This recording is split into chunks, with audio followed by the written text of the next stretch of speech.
আলহামদুলিল্লাহ আলহামদুলিল্লাহ ওয়াসসালাতু ওয়াসসালামু আলা আশরাফিল আম্বিয়া ওয়াল মুরসালিন ওয়া আলা আলিহি ওয়া আসহাবিহি আজমাইন। আলহামদুলিল্লাহ, আমরা দীর্ঘ মেহনতে পড়াশোনার পরে আজ আমরা ছুটি পাচ্ছি। কেমন? জি। আজ কত তারিখ? 26 আমার ছুটিটা একটু পরে শুরু।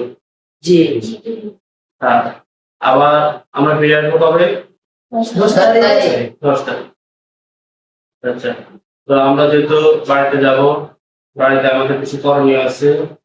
আমরা বাড়িতে দিনগুলো কিভাবে কাটাবো সে বিষয়ে আমি কয়েকটা কথা বলবো। সবাই মানার চেষ্টা করবে ইনশাআল্লাহ। ইনশাআল্লাহ। সর্বপ্রথম 5 ওয়াক্ত নামাজ পড়বো। সর্বপ্রথম কি করবো? 5 ওয়াক্ত নামাজ পড়বো।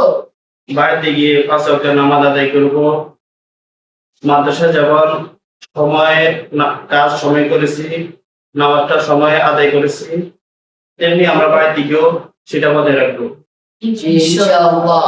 আল্লাহ তাআলা সূরা নিসার 61 নম্বর আয়াতে বলে, ইন্না সলাতা কানা আলাল মুমিনিনা কিতাবাম মাওকুতা।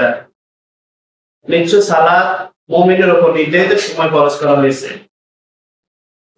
যদি আমরা নিয়মিত সুন্দর করে প্রতিদিন খুশুর সহিত নামাজটা আদায় করি, তাহলে যত অন্যায় অপরাধ যত খারাপ কাজ আছে ওই খারাপ কাজ থেকে বেরোতে থাকতে পারবে। যেমন আল্লাহ তাআলা কোরআন শরীফের অন্য এক আয়াতে বলেছেন, ইন্নাস সালাতা তানহা আনিল ফাহশাই ওয়াল মুনকার। নিশ্চয়ই নামাজ অশ্লীলতা ও অন্যায় কাজ থেকে দূরে রাখে, বিরত রাখে। দ্বিতীয় নাম্বার, ফজরের নামাজ কখনো ছাড়বো না। কেমন? জি ইনশাআল্লাহ। এমন হয় আমরা 4 ওয়াক্ত নামাজ ঠিক থাকে কিন্তু ফজরের সময় করতে পারি না, বাড়িতে গেলে এই সমস্যাটা বেশি হয়। এখানে তো নিয়মিত নামাজটা পড়া হয়, টাইমলি নামাজটা পড়া হয়, কিন্তু বাড়িতে গেলে আমরা ফজর নামাজটা ঠিকভাবে আদায় করতে পারি না।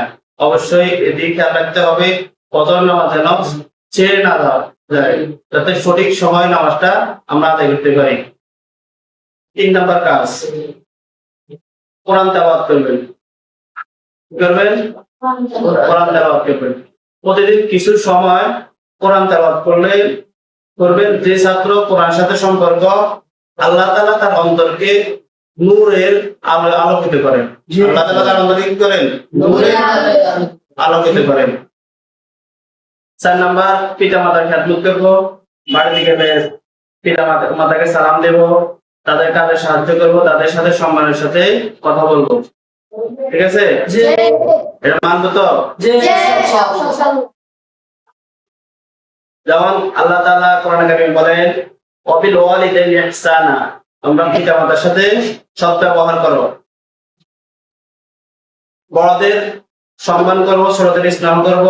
তিরমিজি শরীফে এসেছে, রাসূল কারীম সাল্লাল্লাহু আলাইহি সাল্লাম বলেন, যে ছোটদের দয়া করে না এবং বড়দের সম্মান করে না সে আমার দলভুক্ত নয়। অতএব আমরা বড়দের কি করব? সম্মান করব, ছোটদের স্নেহ করব। আত্মীয় স্বজনের সাথে ভালো ব্যবহার করব। আত্মীয় স্বজন যাদেরকে দেখবেন তাদেরকে সালাম দেবেন, তাদের সাথে সুন্দরভাবে কথা বলবেন। ঈদের সুন্নাহগুলো পালন করব। আমি গত আরেকটা বক্তব্যের মধ্যে বলেছিলাম যে ঈদের সুন্নাহগুলো কি কি, এগুলো বলেছিলাম না? জি। এই ঈদের সুন্নাহগুলো আমরা সঠিকভাবে আদায় করার চেষ্টা করবো ইনশাআল্লাহ। কেমন? ইনশাআল্লাহ। মোবাইল এবং অপ্রয়োজনীয় কাজ থেকে দূরে থাকবো। মোবাইল এবং অপ্রয়োজনীয় কাজ থেকে দূরে থাকবো। ওয়াল্লাযীনা হুম আনিল লাগওয়ি মু'রিদুন। যারা আর মুমিনরা এমন লোক যারা সব ধরনের অনর্থক, অশ্লীল, বুরা এবং অপ্রয়োজনীয় কথা কাজ থেকে দূরে রাখে, তারাই তো মুমিন। কেমন? যত অন্যায় অপরাধ খারাপ কাজ আছে সকল কাজ থেকে দূরে থাকাই তো মুমিনদের গুণ। কেমন? খারাপ বন্ধু থেকে দূরে থাকবো। যে বন্ধু নামাজ ও দিন থেকে দূরে নেয় সে প্রকৃত বন্ধু নয়। কেমন? জি। ভালো বন্ধু সবসময় নামাজের দিকে থাকবে, ভালো কাজের দিকে ডাকবে, সৎ কাজের দিকে ডাকবে। অতএব আমরা ভালো বন্ধু বানানোর চেষ্টা করবো, খারাপ বন্ধু থেকে বেরো থাকবো। মাদ্রাসার সময় মতো চলে আসবো। আবার 10 তারিখ মাদ্রাসা খোলা। আবার আমরা 10 তারিখ যে সময় মাদ্রাসা খোলা ওই সময় আমরা চলে আসবো। রাসূল সাল্লাল্লাহু আলাইহি ওয়াসাল্লাম বলেন, মান সাআলা তারিকান ইয়ালতামিসু ফীহি ইলমান সাহহারাল্লাহু লাহু তারিকান ইলাল জান্নাহ।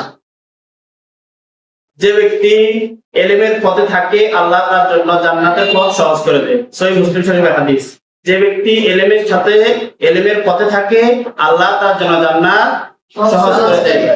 আল্লাহ তাআলা আমাদেরকে এই কথাগুলো আমল করার তৌফিক দান করুন। আমিন।